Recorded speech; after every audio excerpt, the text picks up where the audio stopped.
এ ভাই ভালো লাগে। আল্লাহর নবীর বক্ষ বিদীর্ণ হয়েছিল কয়বার? বঙ্গকে হাদিস থেকে জানা যায় যে ছোট্ট অবস্থায় 7 বছর বয়সে তার একবার বক্ষ বিদীর্ণ হয়েছিল। মেরাজের পূর্বে আরো একবার করা হয়েছিল, 2 বার। কিছু কিছু রিয়াজ পাওয়া যায় কখনো 3-4 বার নবীর বক্ষ বিদীর্ণ করা হয়েছে। শুকরান ভাই, এত ভাষা ভাষা করতে হবে, স্টেজ এত কথা হচ্ছে না। হ্যালো, আরে সবাই তোমার ব্রাইটনেস বেশি দাও নাকি?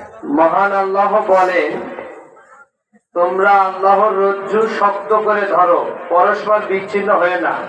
মহান আল্লাহ বলেন, তোমরা আল্লাহর রজ্জু শক্ত করে ধরো, পরস্পর বিচ্ছিন্ন হয়ে না। তাহলে আমরা যদি নিজেকে হানাফি বা মোহাম্মদী বা আহলে হাদিস পরিচয় দেই, তাহলে কি পরস্পর বিচ্ছিন্ন করা হলো না?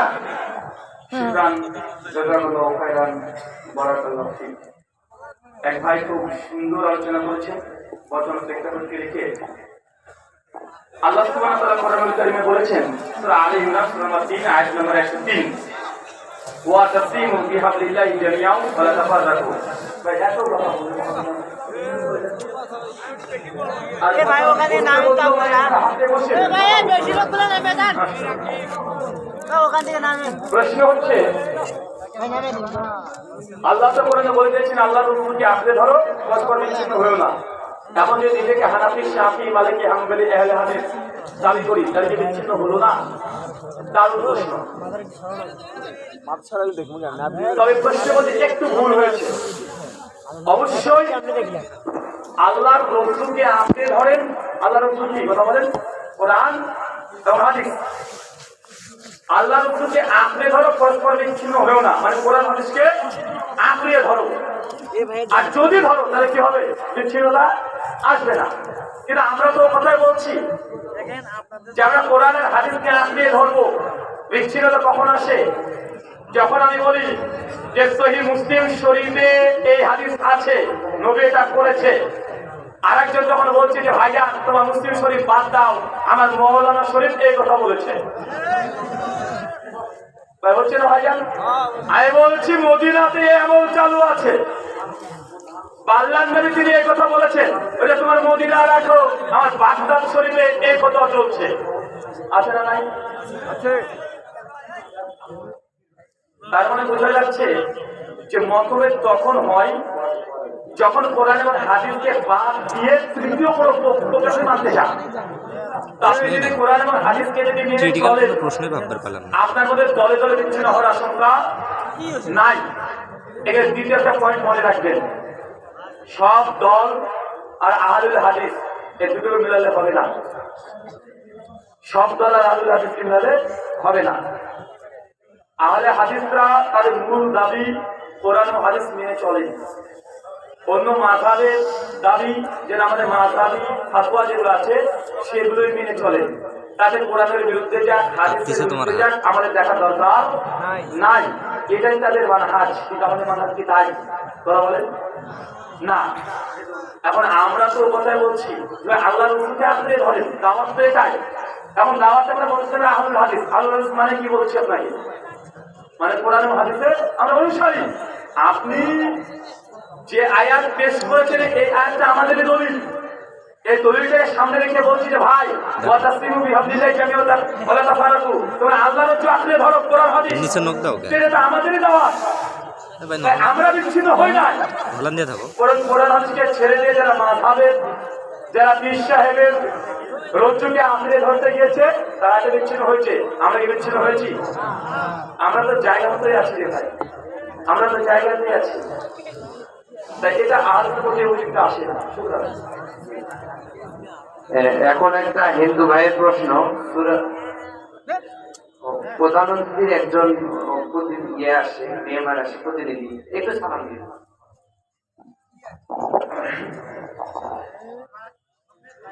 আসসালামু আলাইকুম।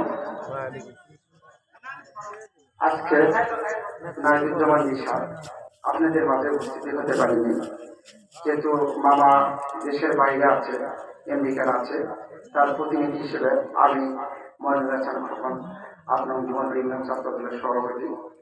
তা আপনারা মামার জন্য দোয়া করবেন, আমাদের দেশ নেত্রী বেগম খালেদা জিয়ার জন্য দোয়া করবেন, তার কমানোর জন্য দোয়া করবেন। আমি এখানে বক্তব্য দেওয়ার কিছু নাই, এখানে আমাদের কিছু গুরু আছে, সিনিয়র পার্সন, এখানে দীর্ঘ বক্তব্য দিয়ে আমি বড় করতে চাচ্ছি না। সবাই আমাদের জন্য দোয়া করবেন, এই বলে আমি বক্তব্য এখানে শেষ করছি। আসসালাম। সূরা নিসার 11-12 নম্বর আয়াত। 72 লক্ষ টাকা বন্টন, স্বামী মারা গেছে, 3 মেয়ে, স্ত্রী ও বাবা মা বেঁচে আছে, তার কোনো আত্মীয় স্বজন নেই। তার প্রশ্ন যে ইসলামের তার বন্টন মিলবে না, দয়া করে কোরআন দিয়ে ব্যাখ্যা করবেন। কোন এক সনাতনী দাদার প্রশ্ন, 11 নম্বর আয়াত, 72 লক্ষ টাকা যদি থাকে তাহলে এটাকে বন্টন যদি করা হয় তাহলে তার দাবি অনুযায়ী এটা মিলবে না, অতএব এটা কোরআনে একটা ম্যাথমেটিক্যাল মিস্টেক। এই অভিযোগ আজকের না, এটা অনেক প্রাচীন অভিযোগ। এই অভিযোগ আজকের অভিযোগ না, যে কোনো প্রাইসের মাসালাতে বই পড়লে সমাধান দেওয়া আছে। আমাদের একটা ওয়েবসাইট আছে, সেটা নাম রেসপন্স টু অ্যান্টি ইসলাম, বাংলাদেশ ইসলাম বিরোধীদের জবাব। আলহামদুলিল্লাহ এই প্রত্যেকের জবাব ওখানে পেয়ে যাবে। দ্বিতীয়ত বিষয় হচ্ছে এইটা, জমি বন্টন কিভাবে করতে হবে, এটা প্রশ্ন উত্তর আগে দেওয়া সম্ভব নয়, কারণ প্রত্যেকটা বিষয়ে কতটুকু কি আছে, জমি আছে, তার কয় ভাই কয় বোন, তার চাচারা আছে কি, ভাইরা আছে কিনা, অনেক কিছু দেখে তারপর একটা সমাধান দিতে হয়। তাই যদি বেসিক যদি কোশ্চেনটা করতেন তাহলে জবাব দেওয়া সহজ হতো। তবে একটা প্রশ্ন আমি করে যাই, আচ্ছা ইসলামে জমি বন্টন বা পিতার জমির সম্পত্তির মালিক ছেলে মেয়ে হবে পারে, এটা তো সবাই জানে। সনাতন ধর্ম অনুযায়ী, হিন্দু ধর্ম অনুযায়ী বাবার সম্পত্তি নিয়ে কি পাবে? পারে না, নিষিদ্ধ। মেয়েদের সম্পত্তি 100 বিঘাও যদি জমি থাকে মেয়ে সম্পত্তি পাবে না, এটা বেদ এবং বিভিন্ন সংহিতা শাস্ত্র, বিশেষ করে বিভিন্ন সংহিতা, কপিল স্মৃতি স্পষ্ট প্রমাণিত। বাংলাদেশে হিন্দু মুসলিম হিন্দু খ্রিস্টান বৌদ্ধ ঐক্য জোট পরিষদের যেটা ছিল গোবিন্দ প্রামাণিক নাম আছেন একজন, উনি এ বিষয়ে একটা ডিবেট করেছেন, চ্যালেঞ্জ করেছিলেন। উনি বলেছেন স্পষ্টভাবে এবং তিনি অনেক তথ্য প্রমাণ দিয়েছেন ওই সনাতনদের আদি সনাতন এটাই, যে হিন্দু নারীরা সম্পত্তির অধিকার বাপের সম্পত্তি পারে না। তো ভাই তোমার 2 পাই ভাঙা আর তুমি আমাদের দিকে আসো, এটা কেমন হয়ে গেল না?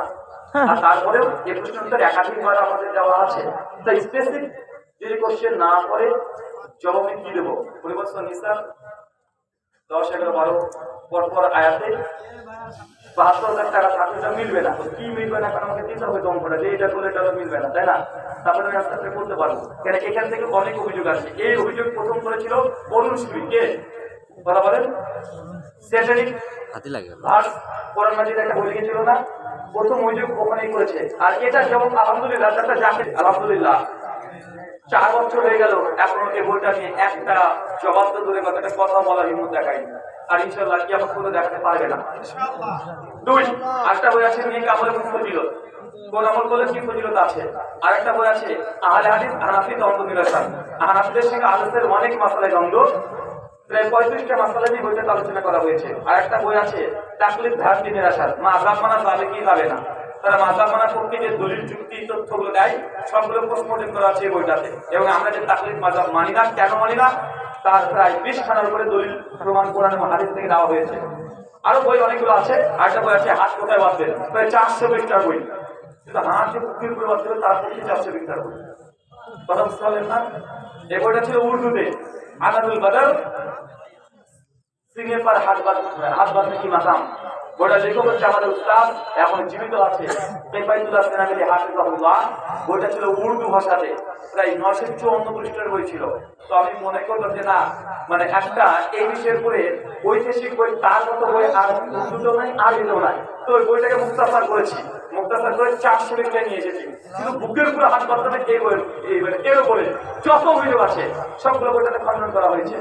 আরেকটা আছে ফিতরা টাকা না খাওয়ার, তাহলে গ্র্যাজুয়েটলি ওই সঙ্গে যে ভবিষ্যৎবাণী আছে ওই কথা 13টা হাদিস পাওয়া যায় সবগুলো শুধু সুনান নাসাইতে একটা হাদিস 912 নম্বর হাদিস কেটে সহি তাই হবে এটা নিশ্চিত এখন কোনটা হিল এটাই তো মুশকিল রে ভাই বাংলাদেশ একটা হিলের মধ্যে ছিল কি ছিল না কথা বলেন পাকিস্তান একদিন হিন্দের মধ্যে ছিল কি ছিল না আফগানিস্তান কাশ্মীর নেপাল ভুটান সবগুলো হিন্দের মধ্যে ছিল এখন যদি কাজে হিন্দ বলতে যদি মনে করেন 1971 পরের হিন্দ এমন কিছু কি মূল কথা জমহুর উলামা মুফাসসিরগণ তারা বলে গেছেন গাজওয়ে হিন্দ এর একটা অংশ হয়ে গেছে সেটা মোহাম্মদ বিন কাসেম 96 হিজরিতে ভারতে এসেছিলেন দীর্ঘ 800 বছর ভারতের রাজত্ব করে মুসলমান হয়ে গেছেন তারা বুঝতে পারলেন তবে কিছু কিছু উলামারা বলেছেন ইমাম হাজার আসকালানি তার তাফসীর হাদের মধ্যে আলোচনা করতে গিয়ে বলেছেন যে আসলে গাজওয়ে হিন্দে একবার হবে এমনটা নয় বরং বারবার হওয়ার আশঙ্কা আছে এমন ইখতিলাফ গাজওয়ে হিন্দ কি একবার হবে না বারবার হবে তো ইমাম ইবনে তাফসীর আল বিদায়া নিহায়া করতে বলেছেন গাজওয়ে হিন্দ হয়ে গেছে অনেক প্রশ্ন আছে। হয়ে গেছে কেউ বলছে